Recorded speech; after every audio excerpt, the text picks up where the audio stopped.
आज मी पेरूची भाजी करणार आहे। 6 पेरू आहेत, गावठी पेरू आहेत, गावाकडचे पेरू आहेत ते। यांची भाजी करणार आहे। 3 पेरूची भाजी करणार आहे आणि 2 पेरूची चटणी करणार आहे। तर ह्याला कट करून घेऊया।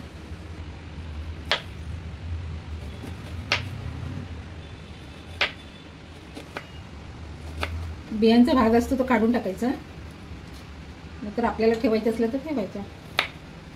असे तुकडे करायचे। तर मी सगळे तुकडे असेच करून घेणार आहे। कढई गरम झाली आपली, तेल टाकून घेऊया। थोडीशी राई टाकूया, थोडं जिरं टाकूया,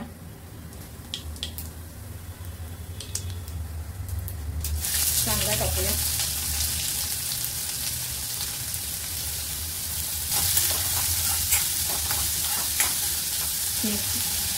बारीक चिरलेले टाकूया,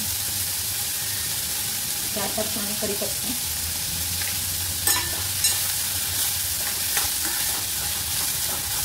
कांदा चांगला फ्राय करून घेऊया। हिंग टाकूया,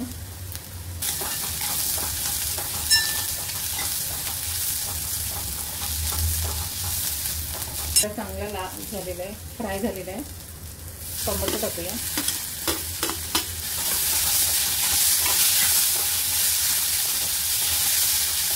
चांगला नरम करून घेऊया।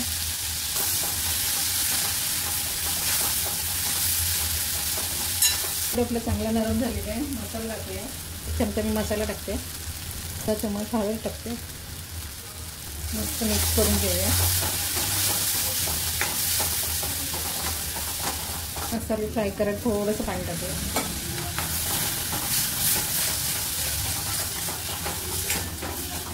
छोटीशी वाटीने दही घेतलेले, दही टाकूया।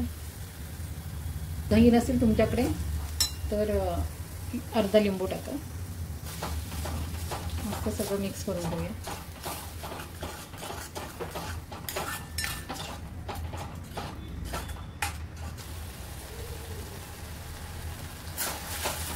मसाले आपले चांगले शिजून झालेले आहे। त्याला पेरू टाकूया, सगळ्या बिया काढून घेतल्या, टाकून घेऊया। मस्त मिक्स करूया। मीठ टाकून घेऊया, नुसार याच्यात मीठ टाकायचं, कोथिंबीर टाकते, मस्त मिक्स करून घेऊया।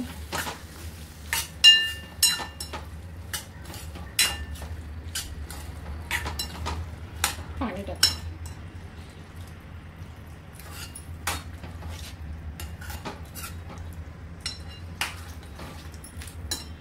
एवढा ग्लास मी पाणी टाकलंय। झाकण ठेवूया, 10 मिनिटाला चांगली शिजू देऊया। 10 मिनिटं झालेली आहे, झाकण काढून बघूया।